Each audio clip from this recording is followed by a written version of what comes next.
तो देखे तो एक शेर बैठा हुआ है कि बबू थोड़ा सोए जाओ तो हम अपना काम कलेवा कर लें। तो थोड़ी देर में जब बैठ गए तो थोड़ी देर में वो दूसरी तरफ आवाज आने लगी। बंदर बोलते हैं, जब शेर कहीं होता है तो बंदर बोलते हैं ऐसे बोला करते हैं जंगलों में। तो कहीं अब चला गया ये दूसरी तरफ। लौटे तो परम गुरु महाराज उनके कहे करे आज को मिला रहा, कहे भगवान आप ही भेज दिए रहे हो, कहो और को मिलेगा, आप जैसी लीला करना चाहो कर दो। और कहे आप ही ने निवारण कर दिया, आप ही ने भेज दिया, सब आपकी कृपा चल रही थी।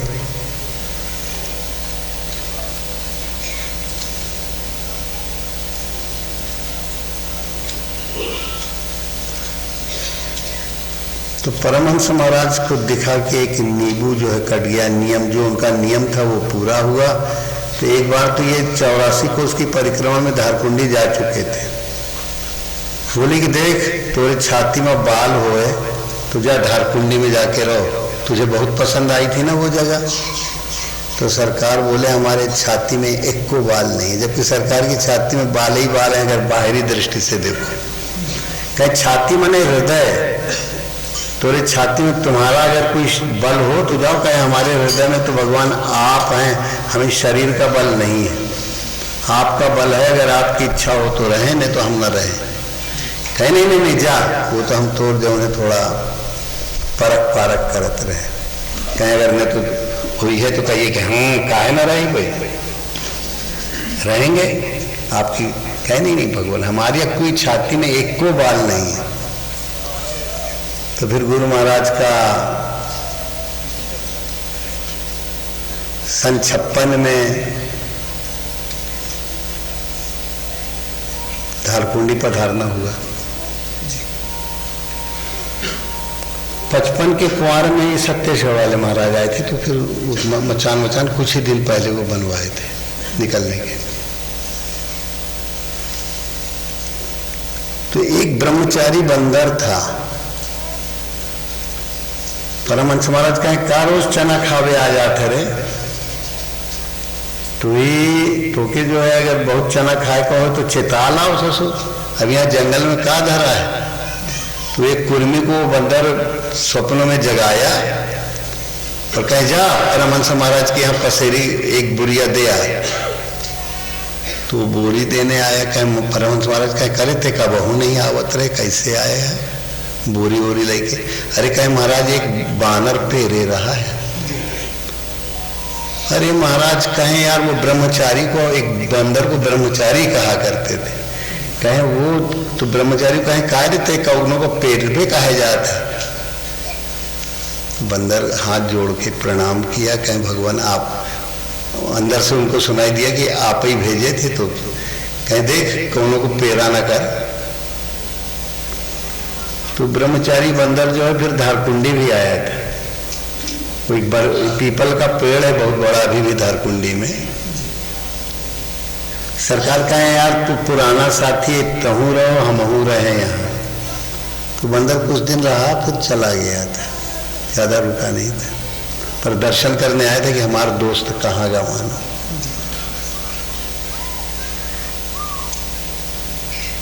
तो उन्हीं गुरु महाराज की पावन स्मृति में फिर बहुत सी लीलाएं यहाँ हुई, बहुत से शिष्य हुए, ग्रस्त हुए, विरक्त हुए। पहले तो गुफा थी शेर की, हाँ। तो वो महात्मा जो थे उन्होंने सरकार को गीता पढ़ाई थी। तो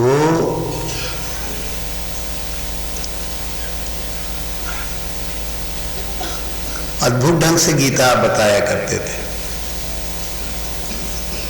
कहें त्याग त्याग, गीता को उल्टा करो तो त्याग त्याग त्याग त्याग त्याग त्याग आता है। और भगवान का गायन हो, भगवान का नाम हो, भगवान का ध्यान हो, गुरु ध्यान, गुरु ज्ञान, गुरु नाम, यही सब गीता है रे। और गीता में यही है, त्याग पूरा आ जाए। जगत का प्रपंच, शरीर का प्रपंच ये पूरा छूट जाए।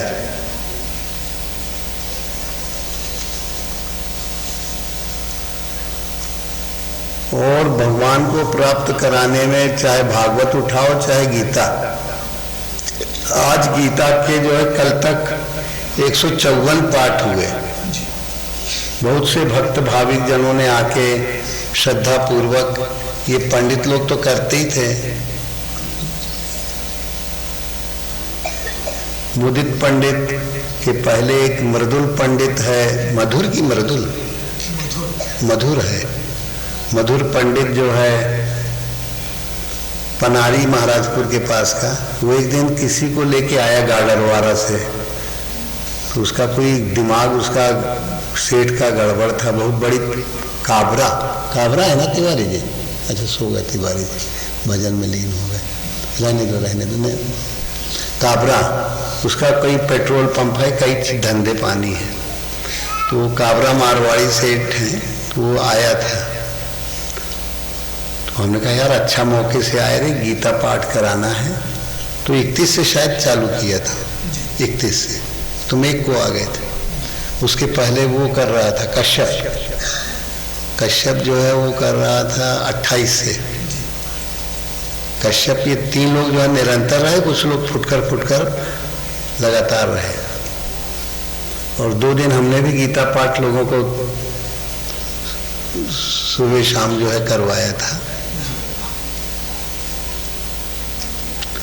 मोबाइल में है लोगों के, पर वो काफी तीव्र गति से था। एक इधर से हम बोलते थे, उधर से मुदित पुजारी और कई लोग बोलते थे, तो 2 पाठ करने में 3 घंटा माने 1.5 घंटे एक पाठ को लगा, 3 घंटे में 3 घंटे में 10 मिनट बाकी थे,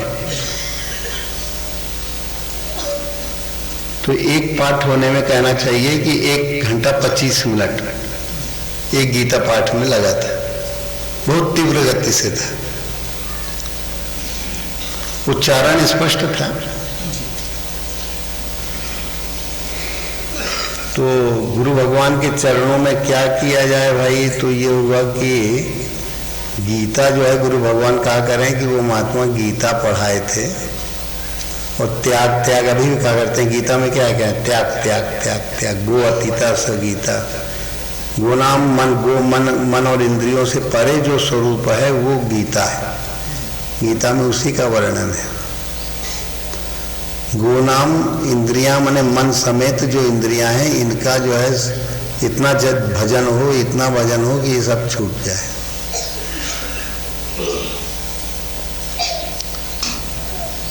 तो गुरु महाराज धारकुंडी आए, उनके सानिध्य में 56 में आए थे, उनको आए 19 साल हो चुके थे, लगभग नहीं हुए थे,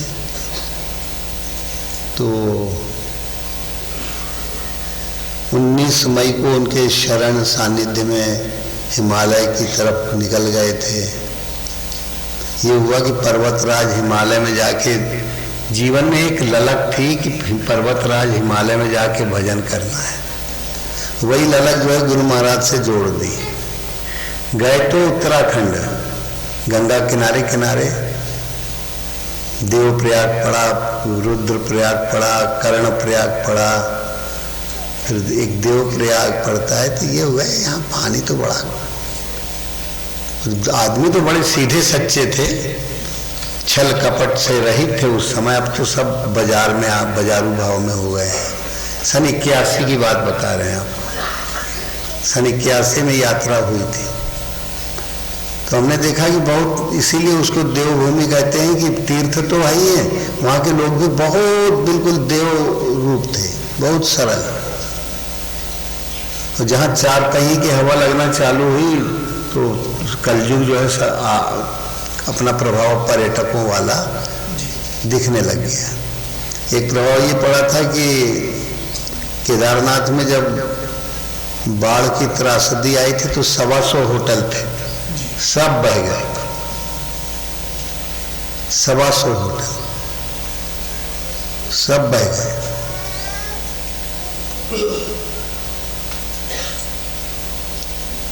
तो तो उधर पर जो है कुछ अचकचापन लगा। कोई आश्रम में गए, एक बहुत बड़ा ऋषिकेश में आश्रम है शिवानंद, वो बोले कि आप इधर आ जाइए, रुकिए तो आपको योग वेदांत पत्रिका का संपादक बना देंगे, फिर विदेश भी जाने का मौका मिलेगा। हम कहा यार विदेश में तो ससुर विदेश ही आइए, कोई स्वदेश थोड़ी आइए संसार, मन ही मन सोचे। हम कहा ठीक है महाराज, अभी तो सोचते हैं कि नर्मदा, फिर कहीं कुछ। तो फिर उधर एक वो मिल गया व्यक्ति। दारकुंडी पहुंचना कैसे हुआ इसके लिए थोड़ा बताते थे गुरु महाराज के। तो एक व्यक्ति मिला, वो ओरोविल मतलब अरविंद आश्रम पांडिचेरी का शिष्य था, श्वेत वस्त्रधारी। हमने कहा क्यों, आप कहाँ से आ रहे हैं? कहे हम तो अभी बद्रीनाथ तरफ से आ रहे हैं महाराज। तो हमने कहा कि हमको ये बताइए कि हमको क्या करना चाहिए, कुछ हमको समझ में नहीं आ रहा है। हमको यहाँ पर गंगा किनारे चलने में तो कुछ समझ में नहीं आ रहा है, कुछ हम असमंजस में हैं। कहें आप जो है वहाँ आ जाइए ओरोविल, और पता वता दिए। कहने लगे आप उधर।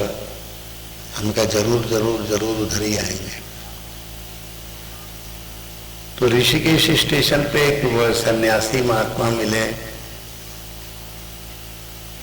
वो बोले कि जो है आपको हम ऐसी जगह पहुंचा देंगे अगर आप जाना चाहें।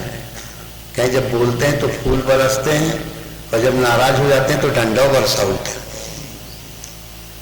तो हम मन में सोचे कि दुधा